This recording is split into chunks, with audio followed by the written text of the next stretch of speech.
Bonjour et bienvenue sur le plateau de Trade ou pas Trade, une émission entièrement consacrée à la bourse en général et au trading en particulier. Cette émission est aussi ce qu'on appelle un document à caractère promotionnel parce qu'on y parlera produits de bourse avec Léa Giséquel, vendeuse produits de bourse, Société Générale. Merci d'être avec nous Léa et bonjour.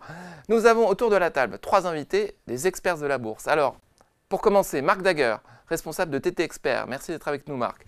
À ma droite, Mathieu Lebrun, Agora Trading Lab. Bonjour Thibault, Merci d'être avec nous Mathieu et Jean-Louis Cussac, trader et formateur, Perceval Finance. Bonjour Merci d'être avec là, Jean-Louis. Alors on va cette semaine avoir au menu l'or, Airbus, CAC 40, Vallourec, BMW et Nvidia. Donc on commence tout de suite avec on refait la semaine.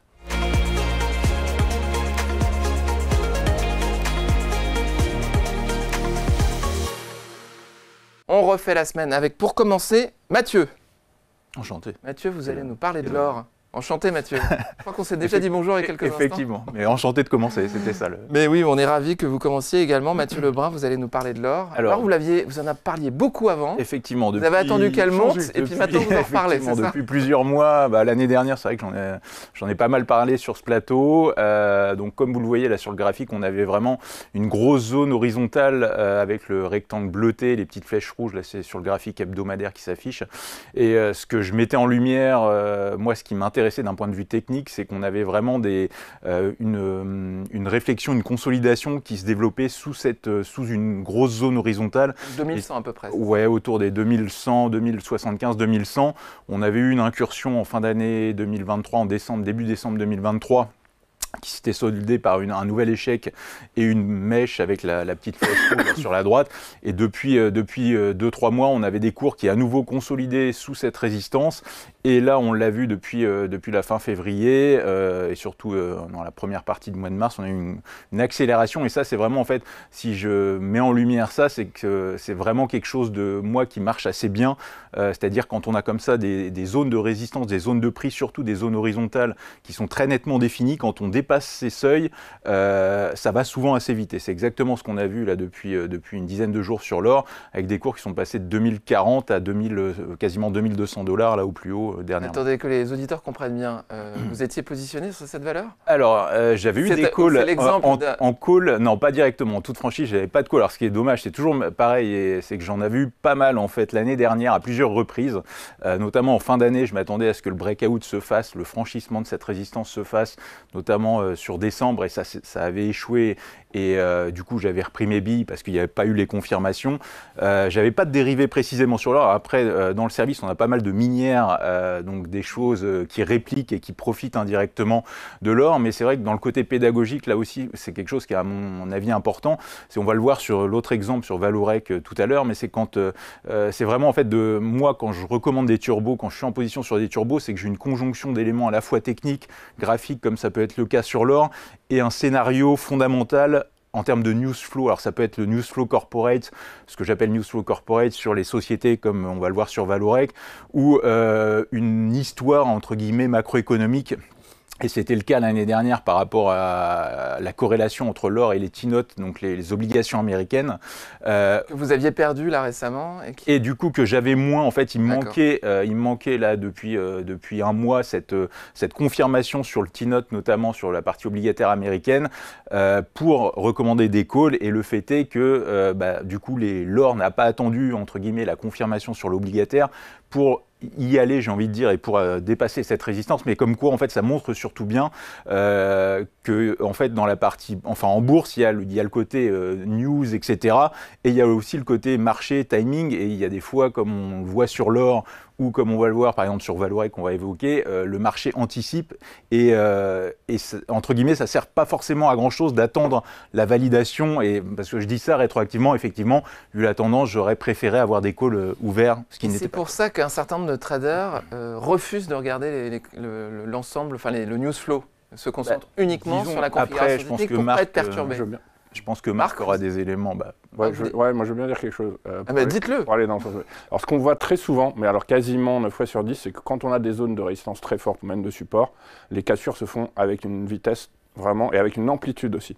Soit comme ici, sur une bougie extrêmement accélératrice, soit même parfois en gap, haussier qui n'est pas comblé du tout. Donc ça, effectivement, c'est un signal assez fort, d'autant plus qu'on est sur des plus hauts historiques aussi.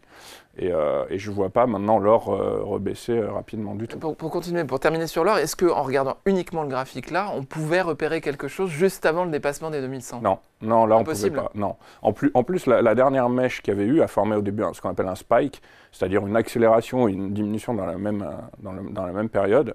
Donc non, je pense que c'était difficile d'anticiper la cassure là. Oui, Jean-Louis. Si vous cherchez un repère, vous prenez la deuxième flèche rouge, point haut. La troisième flèche rouge, point haut. Donc vous avez une tasse. Et après, vous avez une anse entre la 3 et la 4. Donc c'est une tasse avec anse sortie par le haut. Et après, voilà ce qui est dit. C'est-à-dire que c'est quand même très difficile. Non, mais vous cherchez un repère. Oui, très bien. Je n'ai pas dit qu'il était facile à voir. Oui. J'ai dit que c'en est un. Voilà. Mais après, en fait, c'est toujours la même chose en bourse. Et enfin, plus le temps passe, et moi, ça fait 15 ans que je fais ça. Au début, avec Marc, on en a fait pas mal aussi dans nos expériences antérieures. Et donc, en fait, ce qui est vraiment délicat, c'est d'avoir le bon timing. C'est-à-dire, par exemple, moi, on parlera de Vallourec avant, mais j'en ai pas mal en cash action. Et j'avais pas non plus de dérivés sur Vallourec. Je l'ai surveillé, c'est pour ça que on va en parler après. Mais et comme sur l'or, en fait, quand on cherche trop de confirmations sur tout, alors il y a des fois où ça finit par suivre et c'est tant mieux. Et tout se passe de manière cohérente. Et il y a aussi des fois, comme sur l'or, où on attend des confirmations ici ou là qui ne viennent pas, et on se demande et après ça commence à y aller, on se dit est-ce qu'on prend le train en marche? Ça ne veut pas dire qu'il faut prendre trop de risques non plus, mais après, la configuration n'était pas si claire que ça. Oui, de toute façon, la première bougie, le spike qu'on a eu à 2150, c'est un lundi matin à 0h40, un truc comme ça. Puis voilà, puis donc après on se dit bon c'est bizarre, ça rebaisse, il n'y a pas grand chose, et puis ça repart comme une balle, et ça repart avec des taux d'intérêt qui n'ont pas forcément beaucoup. C'est ça, en fait, moi ce qui me manquait, c'est que. Ça qui exactement, moi du coup j'ai envie de. C'est très intéressant, on ne va pas passer émission sur l'or, mais on pourra en parler encore pendant des heures. Marc, vous êtes intéressé, on va passer à Airbus, c'est ça? Ouais. Configuration technique aussi assez claire ou Oui, alors ce qui s'est passé, c'est que moi, quand on me dit de revenir, quand on refait la semaine, on revient sur quelque chose dont on avait parlé. Exactement. En fait. Et j'en ai profité parce que j'en avais parlé ici, justement, en janvier. Donc là, c'était le graphique de l'époque, quand j'étais venu, où j'avais... Alors, ce qui était compliqué, c'est qu'on était sur des plus hauts historiques, et quand on est très haut, on a du mal à rentrer. Mais parfois, on se trompe, parce que prendre le train en marche, c'est pas toujours une erreur. Moi, j'avais simplement joué la petite consolidation en 3 temps, en me disant qu'en faisant des projections de la vague qui avait démarré en octobre, j'avais encore du potentiel de hausse intéressant. Et je pense qu'on a le graphique suivant, puisque là, c'était le graphique de l'époque en janvier. D'accord.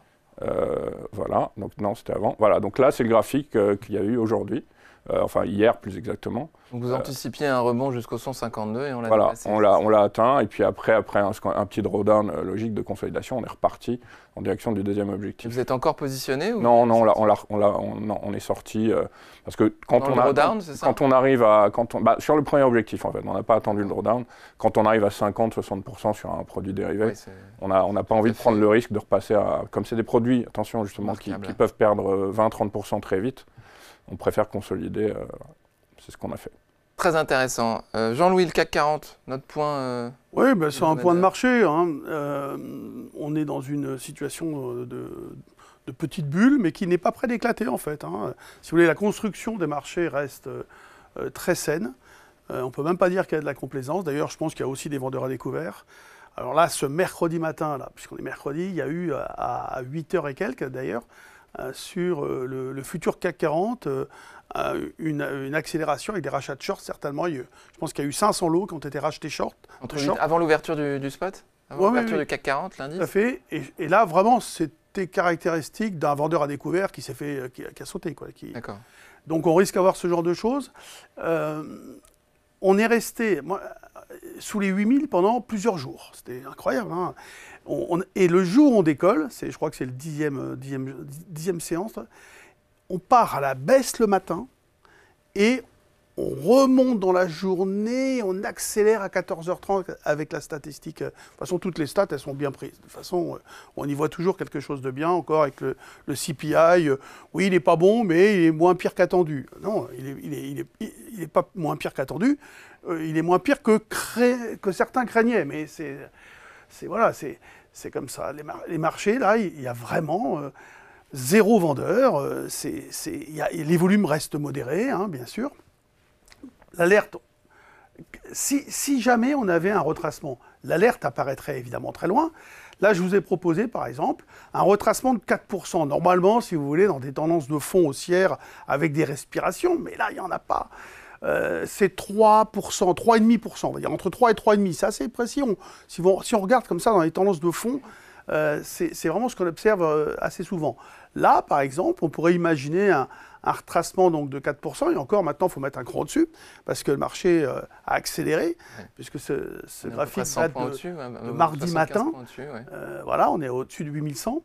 Mais voilà, on pourrait revenir éventuellement vers 7008, 7750, donc à peu près. Et ça serait l'occasion d'acheter. C'est-à-dire que ça serait normalement le retracement caractéristique de je cherche des opportunités, et probablement dans une situation de ce genre, il faudrait tenter des achats. Donc voilà, c'est assez particulier. L'amplitude est très très grande. Il y a le fameux gap LVMH, il y avait eu le gap aussi précédemment ASML on le voyait très bien sur le Eurostoxx 50. Donc voilà, des marchés verrouillés, ce qu'on appelle des marchés verrouillés à la hausse. C'est-à-dire que même dans la journée, bon, on n'a pas des retracements importants, on en a eu.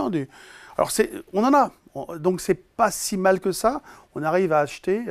Alors, il y a ceux qui vendent à découvert. Après, moi, ce que je leur dis, c'est que les volatilités implicites ne sont pas non plus au tapis comme fin 2019, mais elles sont faibles. Par exemple, sur le CAC, on est à 11,2, et c'est stable, hein. Malgré la hausse, elle ne baisse pas. Donc, moi, je leur dis, si vous vendez, achetez le call en face, quoi. Il faut se protéger absolument. On ne peut pas se permettre d'être short comme ça dans un marché qui envoie des messages avec la pression systématique sur tout ce qui est vendeur à découvert. Très bien. Très grosse pression. Le canal, combien 6008, 7005 et semble très très loin. Celui dont on a parlé toute l'année dernière, on est 700 points dessus. J'aurais juste rajouté un petit truc pour aller dans le sens de Jean-Louis. Il ne faut pas oublier que le CAC aujourd'hui est énormément pondéré par le luxe. Et quand on regarde les valeurs du luxe au cas par cas, techniquement, tout est passé positif. Donc ça joue aussi dans la globalité. Très bien. J'ai une chose à rajouter aussi, c'est la gestion des ETF. Hein. C'est vraiment tous les flux ETF sont extrêmement importants et ils sont positifs chaque semaine. La semaine dernière, on avait 17 milliards encore sur le monde entier, mais 17 milliards sur les actions, et une grande majorité, c'est les large caps, évidemment. La semaine d'avant, c'était... il y a eu 30 milliards dans une semaine aussi. Vous voyez. On a des flux constamment entrant sur les indices actions, large cap majoritairement. Donc ça, c'est... On a toujours cette dichotomie de performance entre les large cap et les mid cap. Et puis on voit que dès qu'une société n'est pas dans un ETF, en ce moment, par exemple... Dans un indice majeur. Ouais. En ce moment, ils achètent un peu les cycliques, là.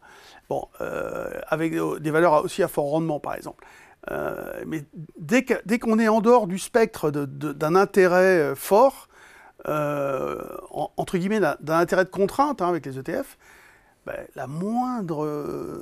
le moindre doute est sanctionné d'une manière... On explique en deux mots, que lorsque les grave, investisseurs achètent des ETF, les fournisseurs d'ETF sont obligés de se couvrir sur le marché et donc achètent les actions qui constituent le portefeuille de... Par exemple, dans l'Eurostoxx, c'est ASML le plus gros poids, pas la plus grosse valeur, mais c'est le plus gros poids, c'est plus de 10%, ça va être 10% de l'Eurostoxx. Rien que... Très bien. C'est énorme. Merci beaucoup Jean-Louis, merci Marc, merci Mathieu. On va passer maintenant à la rubrique Le Zoom sur.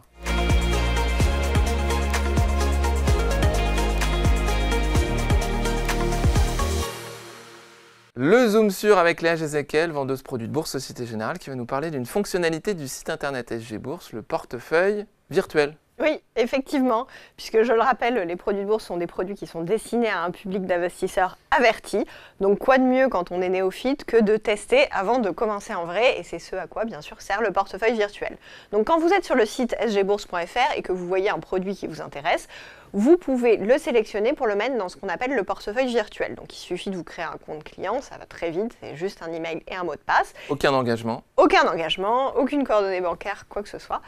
Et donc vous avez dans votre portefeuille les turbos que vous avez sélectionnés. Donc là, vous voyez, moi j'ai pas eu la main très chanceuse, on va dire, puisque je suis à une performance de moins 10% par rapport à ma valeur initiale. C'est les cordonniers les moins bien chaussés. Exactement, voilà, tout à fait. Très bien. Mais ça vous montre un peu comment ça fonctionne. Et donc sur la slide d'après, on voit qu'en fait, là j'ai pris un produit au hasard, un capital protégé. Quand on est sur la fiche du produit, vous voyez en dessous de la rubrique achat-vente, vous avez soit mettre dans le portefeuille virtuel, soit mettre une alerte. Donc la première étape, si le produit vous intéresse, c'est de cliquer sur mettre dans le portefeuille virtuel. Et ensuite, on peut même aller plus loin que juste en fait ce dashboard de suivi. On peut mettre une alerte, c'est ce qu'on voit dans le slide d'après, où en fait sur le produit qui nous intéresse, on va dire je veux recevoir une alerte soit par SMS, soit par email, si la valeur du sous-jacent est inférieure ou supérieure à tant d'euros, ou si le bid ou le ask du produit passe tel ou tel seuil. On peut mettre une alerte sans avoir la valeur en portefeuille ou on est obligé d'avoir la valeur en Non, portefeuille? on est obligé d'avoir la valeur en portefeuille pour mettre une alerte. Donc ça vous permet vraiment de faire comme si vous possédiez la valeur et que vous souhaitiez envoyer un ordre limite, de simuler n'importe quel type d'investissement et d'avoir le suivi de votre performance. Très intéressant. Merci beaucoup Léa. On va passer... Oui. Oui, dans un premier temps, moins 10% sur ce genre de produit, je peux vous assurer que c'est rien. Je les traite tous les jours, donc pas d'affolement. Alors, ce qui est intéressant sur le portefeuille virtuel, c'est que sur un portefeuille virtuel, on n'a pas le biais psychologique, qui est un biais très important quand on investit sur les marchés. Donc, là où il faut faire attention, c'est de se dire, bon, je ne vais pas tout de suite me dire que la performance que je réalise, je vais la réaliser de la même façon si j'investis mon propre argent. En revanche, là où ça peut être utile, c'est que justement, ce biais psychologique, parfois, il va plaider contre nous. C'est-à-dire qu'on va se dire, on a un peu peur parce que c'est notre propre argent et on a parfois tort d'avoir peur. Donc si on a un portefeuille virtuel qui fonctionne, ça veut dire qu'on n'a pas la peur qui joue. Et à ce moment-là, on peut se dire que lorsqu'on va investir sur son propre portefeuille, il faut peut-être mettre la peur de côté. Ça constitue un bon exercice pour s'entraîner en fait. Voilà, ouais. Toute la difficulté, c'est de répliquer la maîtrise qu'on peut avoir sur le portefeuille virtuel en constituant un scénario d'investissement très précis, et le répliquer dans le monde réel. Jean-Louis, en fait, on arrête. Il faut chercher à avoir confiance dans une méthodologie, tout simplement. Dans son scénario. Oui, mais dans une méthode d'investissement, globalement. C'est-à-dire qu'une fois qu'on a confiance, on n'a plus peur. Très bien. C'était le mot de la fin avant la rubrique tant attendue, le coup de cœur des traders.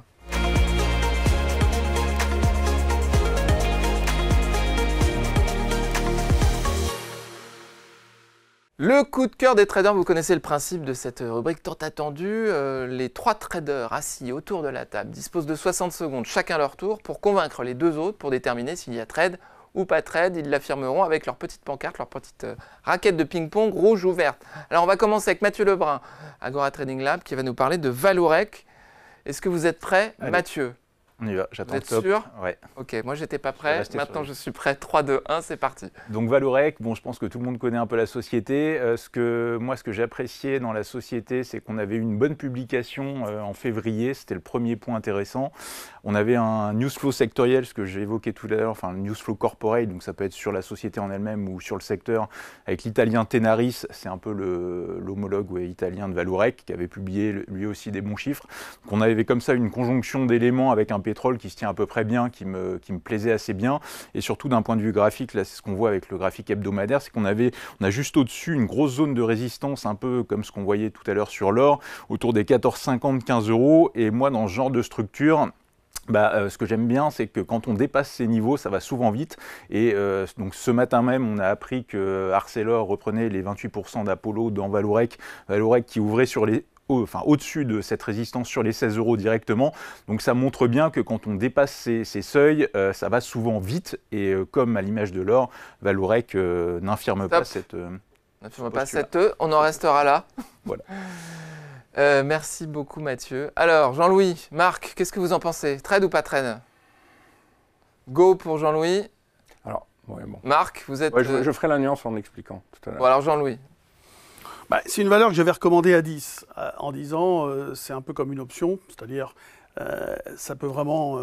D'abord, c'est une valeur qui qui va vraiment changer de physionomie, hein, comme tu l'as dit.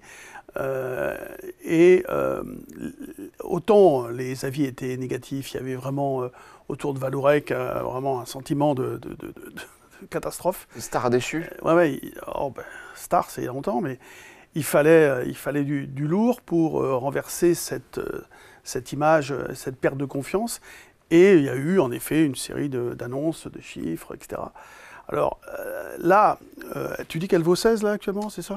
Ça ouvrait à 16, oui. Ah bon? Donc moi, ce qui m'embêtait au contraire, c'est que me dire que cette opération qui va se faire au second semestre, sur la base de 14,64, je me demandais si ça n'allait pas plomber la valeur, quoi. Bon, c'est-à-dire dans l'attente de cette opération, je ne sais pas trop comment, j'ai pas vu le détail, parce que ça vient d'être annoncé en fait. Mais sur le fondamental, je suis très positif. En tout cas, quand je lis le consensus, il est quand même très favorable, on va dire. Et sur le plan technique, en effet, on est resté dans une dynamique haussière qui n'a pas été infirmée. Alors c'est vrai qu'à un moment donné, on se demandait, tiens, elle ne veut pas y aller, elle a du mal. Elle ne veut pas y aller, elle a du mal, c'est encore une fois l'image du passé, cette confiance qui était un peu difficile à accorder à la société. Et là, je pense que avec ArcelorMittal qui va devenir l'actionnaire de référence, ça peut apporter un changement d'image très, très positif. Vous pouvez réaffirmer votre objectif de cours là-dessus? Alors dans la zone de gap là, que vous voyez dans une optique à moyen terme, la zone des 19-20 euros. 19. Mais donc après, ce qui est intéressant sur plusieurs points, tout d'abord sur l'opération sur Arcelor, c'est qu'en fait ils sont rentrés effectivement, ils ont repris les 28% d'Apollo à 14,64 je crois exactement, et ils sont engagés à pas monter plus dans les 6 mois. Et en fait, voilà, moi je ne sais pas de quoi l'avenir est fait, mais j'aime bien cette... quand même. Pardon ? Ça signifie quoi comme engagement? En fait, ça veut dire qu'ils vont pas, en fait, en termes d'actionnaires, effectivement, quand on dépasse des seuils, soit on lance des OPA, des choses comme ça, mais quand ils précisent que c'est uniquement dans les 6 mois, c'est-à-dire qu'il y a des communiqués qui sont du genre, on n'a pas vocation à terme à lancer une opération sur la société. Dit, ça veut dire que dans 6 mois, donc après, voilà, je sais pas, mais j'aime bien ça et je pense que le marché apprécie aussi cet aspect-là. Et après, pour compléter le côté timing, parce que Jean-Louis, là, juste avant, me disait le graphique datait un peu. Effectivement, en fait, moi, par exemple, sur Vallourec, c'est comme sur l'or, j'en avais en cash action, j'en ai toujours dans d'autres services, la lettre des affranchis, où on recommande aussi des dérivés, donc avec mon collègue Philippe Béchade. Et ce qui est intéressant, c'est que là encore, moi, j'attendais en fait une confirmation, comme ce qu'on disait sur l'or, avec la confirmation sur l'obligataire. Moi, en toute franchise, je m'attendais à ce que ce soit les résultats de Tenaris le mois dernier ou les résultats de Vallourec qui catalysent ce dépassement. Et en fait, dans le service, dans Agora Trading Lab, avec Philippe, on fait des lives 2 fois par semaine.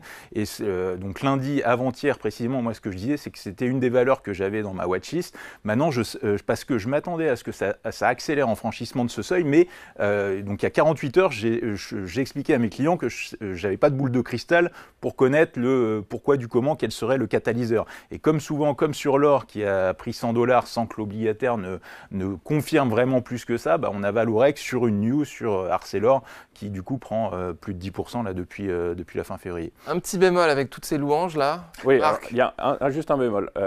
Mathieu l'a bien dit, maintenant l'action a ouvert à 16, donc ça change tout. Quand on voit le graphique comme ça et qu'on est analyste technique, on a pas énormément d'indications pour savoir si ça va sortir à la hausse avec une accélération ou si ça va sortir à la baisse. Parce que quand on a une résistance, même si elle est horizontale, et un support, parce que le support est fort aussi, d'autant plus que Mathieu parlait du pétrole, moi sur le pétrole je suis neutre en ce moment, je suis ni positif ni... En revanche, là où je trouve que c'est bien, c'est que Mathieu a anticipé en fait. Donc en termes de ce qu'on appelle risk-reward, il avait un risque minime, c'est-à-dire que le stop-loss était pas loin, à cause justement, vous voyez, entre le support et la résistance, on est dans un étau maintenant qui se resserre. Donc comme on l'a vu sur l'or tout à l'heure, lorsqu'on a une cassure de ce genre de niveau, il y a une vraie accélération. Donc je pense que là, Mathieu a eu raison de se positionner dans cette optique-là, avec un risk-reward minime, en se disant, si j'ai raison sur le scénario, je vais profiter de l'accélération. Très bien. Marc, on va vous laisser la parole, puisque ça va être à vous de nous présenter votre scénario sur BMW. Donc on va remettre le chronomètre derrière moi. C'est parti. 3, 2, 1, allez-y Marc. Oui, alors d'abord, moi je regarde quasiment exclusivement le technique. Et là, je me retrouve dans un cas de figure, j'en parlerai tout à l'heure, qui est un peu celui de Mathieu, puisque entre le moment où je vous ai envoyé le graphe et le moment où on enregistre l'émission, il y a eu une hausse de 3% du titre. qui a déjà permis au turbo qu'on a sélectionné avec un fort levier de prendre effectivement déjà entre 30 et 40%. Maintenant, graphiquement, ce qui nous plaît, nous, sur cette valeur, c'est que après la consolidation qu'on a eue entre juin et octobre 2023, on a eu une accélération en plusieurs vagues.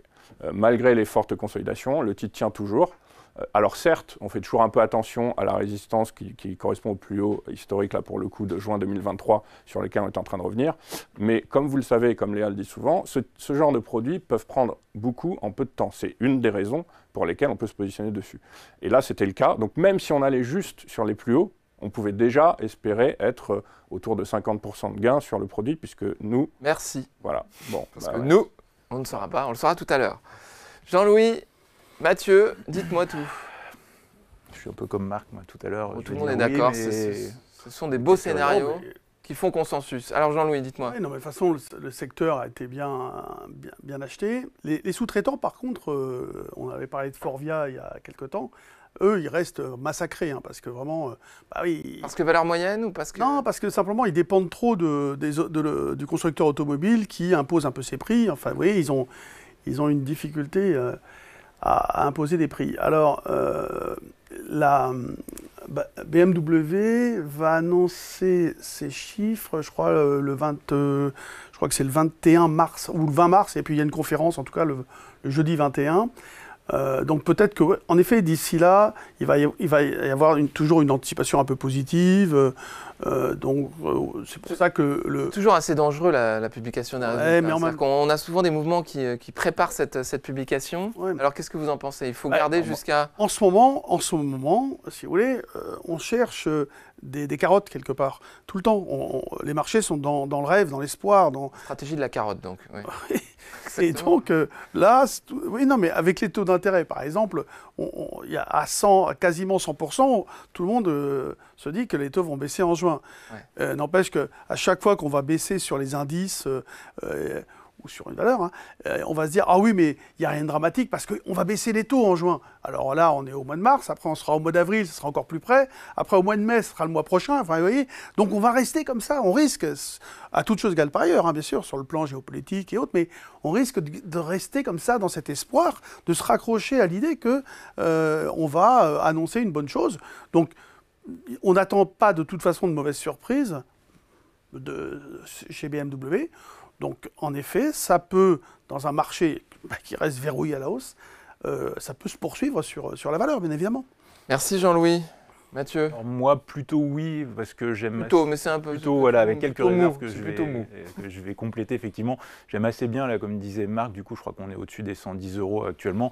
C'est vrai, quand on a comme ça une valeur qui revient sur des sommets, généralement, c'est rare que la hausse s'arrête précisément, par exemple, au 113 ou des choses comme ça. Donc, pourquoi pas, effectivement, accompagner le mouvement. Maintenant, personnellement, moi, c'est pas des choses avec lesquelles je suis très à l'aise. C'est-à-dire comme Vallourec ou l'or, je préfère des choses où la volatilité est plus comprimée pour avoir des invalidations relativement plus serrées, plus proches, plutôt que de prendre des choses comme ça, des trains en marche, comme disait Marc tout à l'heure.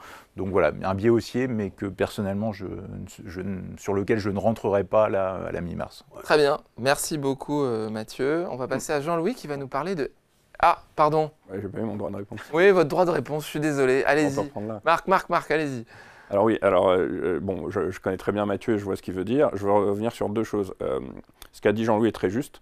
On peut avoir un secteur automobile qui performe et les équipementiers qui, eux, se fragilisent. De toute façon, si on regarde le graphique du secteur automobile et les principaux équipementiers, on voit qu'il peut y avoir des écarts, voilà, que ce soit sur Faurecia, enfin maintenant Forvia, comme il l'a dit, Plastic Omnium ou Valeo, qui sont les trois principaux, on voit un écart qui sont plutôt, eux, sur une configuration fragile.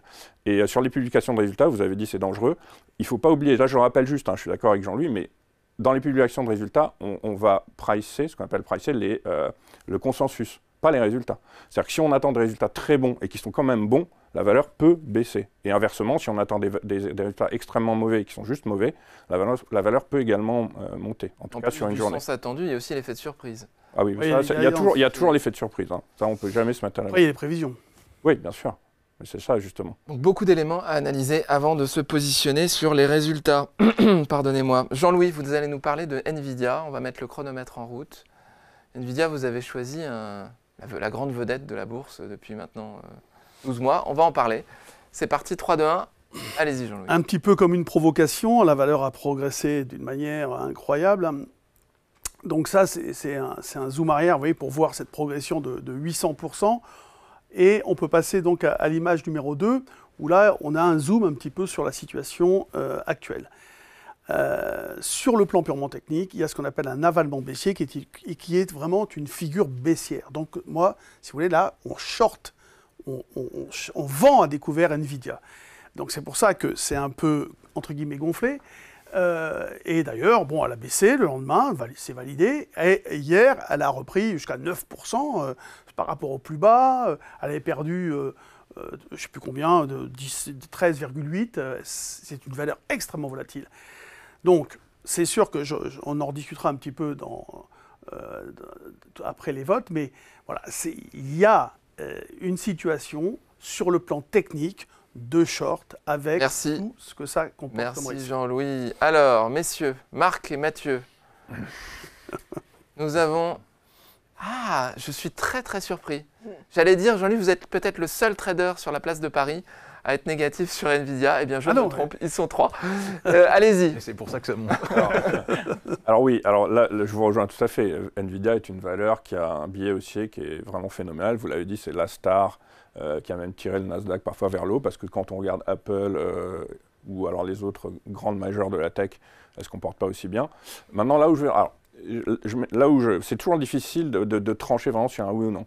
Là où je rejoins Jean-Louis, c'est que l'avalement comme ça, et cette espèce de presque spike sur récent, c'est intéressant. Spike, excusez-moi, précisez. Spike, c'est la bougie rouge qu'on a, c'est-à-dire une accélération à la hausse et puis après tout de suite à la baisse dans une même journée. D'accord. Donc là, si Jean-Louis se positionne à la baisse sur du court terme, je vais le rejoindre. C'est pour ça que j'ai hésité. Si en revanche, il pense que ça peut consolider, genre, je ne sais pas, par exemple, sous les 775 ou sous les 750, là, non, j'aurais mis un rouge. Donc pour anticiper une consolidation à court terme, oui. Maintenant, pour un retournement plus important, j'aurais dit non. Voilà. Très bien. Mathieu ? Alors moi, plutôt oui. Alors il y a deux choses qui me dérangent. Il y a l'avalement que j'aime bien, effectivement, où ça, d'un point de vue théorique et purement technique, si on ne vend pas ça, il faut arrêter l'analyse technique. C'est intéressant. Et en fait, en toute franchise, moi j'ai recommandé des puts vendredi dernier, après l'emploi US, justement dans cette idée, quand on avait NVIDIA couvrait en hausse au-delà des 950 et ça commençait à s'essouffler. J'ai recommandé des puts indirectement sur le S&P 500 qui vont profiter donc forcément de la baisse de NVIDIA. Alors, après, le petit élément qui me dérange, c'est le cap juste au-dessus des 1000 $. En fait, vendredi dernier, quand je suis rentré sur des puts, pour tout vous dire, j'ai attendu qu'il y ait un début d'essoufflement parce qu'on avait l'emploi US qui était plutôt bon, etc.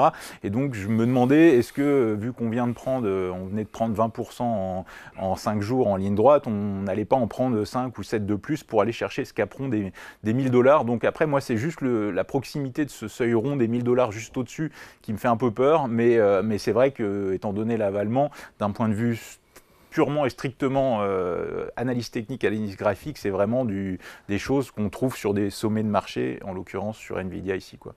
Je suis surpris que vous n'ayez pas parlé du fait qu'à chaque publication de résultats, NVIDIA surprend positivement le marché. Donc un scénario baissier, vaut mieux le faire entre deux publications de résultats. Alors, il vient de le passer. Pour le coup, oui, en fait, donc il faut se dépêcher si on est baissier. Moi, j'avais fait des puts NVIDIA post-publication. Alors pour le coup, j'avais attendu la publication parce qu'effectivement, quand on a comme ça, en fait, en termes de statistiques, quand vous avez une société qui, sur les 8 publications précédentes, a surpris 7 ou 8 fois à la hausse, vous avez 3 chances sur 4, voire plus, que sur la publi, ce soit bien pris. Enfin, c'est des momentum de marché. Et donc voilà, moi j'attendais la publication. Et derrière, en fait, c'était le vendredi, je crois que c'était le 22 février de mémoire. Et en fait, c'était une toute petite consolidation. Enfin, j'avais dû la vendre, on était à 820 et je m'étais racheté sous les 800. Donc ça faisait un 5-10%, c'était sur un varan. Derrière, j'étais sorti et bien m'en avait pris parce qu'à l'époque, je pensais franchement pas qu'elle irait déjà sur pas loin des 1000 $ en ligne droite derrière début mars.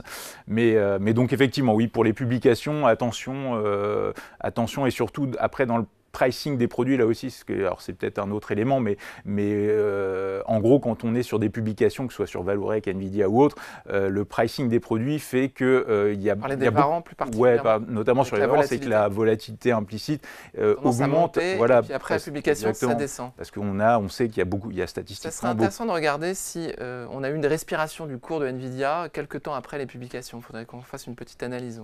On se le note et on en parlera la semaine prochaine. Parce que je pense que c'est quand même bon de parler d'Nvidia régulièrement parce qu'on ne peut pas passer à côté. Un dernier mot ? Investir sur une idée de baisse, c'est toujours un petit peu provocateur, bien évidemment. Surtout sur Nvidia, on le répète. Et surtout sur Nvidia, nous sommes d'accord. On peut tout de même le faire avec d'abord avec précaution. Hein. Bien sûr. On peut très bien se dire, bon, d'abord je ne veux pas le faire, c'est trop dangereux, ou alors je vais le faire sur un investissement très, très modéré, sachant que l'amplitude du gain peut être extraordinaire, bien évidemment. Après, on peut aussi hedger sa position, c'est-à-dire on investit sur l'idée que ça va baisser pour Nvidia et on se dit, bon, pendant ce temps-là, le SP500, qu'est-ce qu'il va faire? Alors, il a fait une petite bougie aussi d'avalement baissier. Mais hier, quand Oracle a dit, nous aussi, on est dans l'IA, elle a pris 11,75. Ouais. Donc, elle est venue prendre le relais. Il y a le relais sur la performance, etc. Mais il y a aussi le relais au point de vue moral, si vous voulez. Espoir. Voilà, il y a encore des valeurs qui peuvent apporter des choses, etc. Donc les indices sont repris.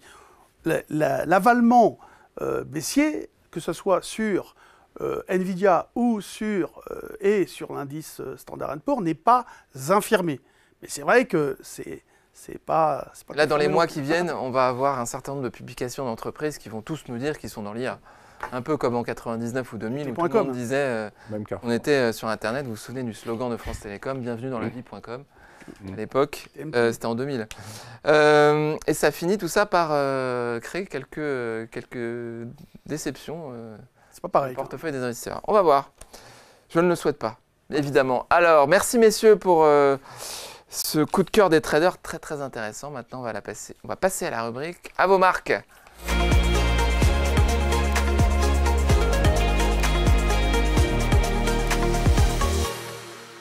Rubrique à vos marques, le quiz de Léa Gézéquel, vendeuse produits de bourse Société Générale, avec cette semaine un sujet, c'est quoi? Sujet mystérieux. En ce moment, on essaie de trouver des idées originales. Donc, vous le savez tous, la bourse, c'est un sujet sérieux. L'investissement n'est pas une thématique à prendre à la légère. Mais pourtant, parfois, la bourse a quelques trouvailles, quelques éléments qui sont originaux. Et aujourd'hui, on va parler de ça. Quand la finance fait dans l'original, voire le loufoque. Un sujet très original. Chaque fois, on se demande ce qu'elle va nous trouver. Bon. C'est dur, hein. Plus le temps passe, plus c'est difficile. Il ne faut pas lasser. Aussi, hein. Allez, on y va. Première question. Lequel de ces indicateurs économiques n'existe pas dans la vraie vie? Première réponse, l'indicateur des gratte-ciel, qui compare la construction des immeubles les plus hauts avec le cycle économique. Deuxième possibilité, l'indicateur Subway, qui compte le nombre de sandwichs de la marque consommés dans un pays pour estimer l'évolution du pouvoir d'achat. Et enfin, l'indicateur qu'on appelle R-Word, qui compte les mentions du mot récession dans la presse. Marc. J'aurais dit le 2. Eh bien, c'est bien, Marc. Franchement, là... Je vais rajouter deux choses. D'abord, je sais qu'il y a un indicateur McDo, donc je me suis dit, est-ce qu'il y a aussi un Subway? Ensuite, vous avez fait attention parce que vous avez dit, sur la 3, vous avez dit l'indicateur qu'on appelle AirWord, donc si vous dites qu'on appelle AirWord, pour moi, il existe. Il y a des stratégies. Voilà. Hein. Là, on donc, sent donc après, ça réfléchit, il y a de la matière grise. Hein. Non, mais je me suis dit exactement la même chose. Ah, c'est vrai? Mais par contre, l'indicateur des gratte-ciel, je connaissais, donc voilà. Et je me suis dit, Subway, ça, c'est non. C'est pas possible.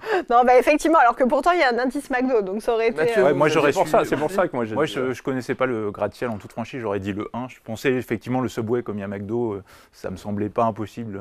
Alors oui, le Skyscraper Index, il existe. C'est une théorie qu'a fait un analyste chez Dresdner en 1999, qui montre qu'en fait, que la construction des immeubles les plus hauts coïncide avec la fin d'un cycle économique. Et donc, quand il y a une construction qui vient d'être lancée sur un bâtiment très haut, on peut se dire que potentiellement, on arrive au maximum de la croissance. Et ça a été entériné, bien sûr, par l'Empire State Building en 1929, qui a précédé la plus grosse crise économique du XXe siècle. Ça date un peu, mais effectivement. Avec ce qui se fait à Dubaï et autres, enfin bon. Ouais. C'est un vrai indicateur. Je vous laisserai seul juge de la pertinence de ces indicateurs. Et enfin, l'indicateur AirWord. Donc lui, il a été créé par le journal quand même très sérieux The Economist, qui va compter en fait dans le Washington Post et dans le New York Times le nombre de mots qui commencent par R, récession, et va en déduire à quel point c'est une sorte de Boulbert sentiment en fait. S'il y a beaucoup d'occurrences du mot récession dans ces deux médias financiers majeurs, on peut considérer que la récession est effectivement proche. Un point pour Marc. Deuxième question. Lequel de ces indices boursiers thématiques a véritablement existé? S'agit-il, petit 1, de l'indice qui regroupe les sociétés dont les marques apparaissent le plus dans les films de pop culture? 2, l'indice regroupant des sociétés en lien avec la production de Wasabi? 3, l'indice basé sur des sociétés mentionnées par les tweets de Donald Trump? Trop tôt. Ah non. Vous êtes éliminé. Non. Non, vous aviez dit Trump.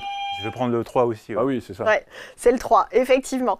Et c'est en 2017 qu'un banquier privé a eu l'idée de créer en fait 2 indices complètement en lien avec Donald Trump. Un sur haussier Donald Trump, on va dire, où à chaque fois que Donald Trump faisait un tweet en vantant les mérites d'une société, hop, la société passait dans cet indice haussier. Et l'autre, au contraire, où tous les tweets où Donald Trump s'amusait à dézinguer une société passaient dans l'indice baissier. Et donc, on s'est rendu compte quelques temps plus tard que finalement, l'indice haussier Donald Trump surperformait de 10% le S&P 500, quand l'indice qui reprenait les tweets ravageurs de Donald Trump sur des valeurs qu'il jugeait baissières, sous-performait lui de 2,2% l'indice. C'est bien surprenant. C'est comme Jim Cramer.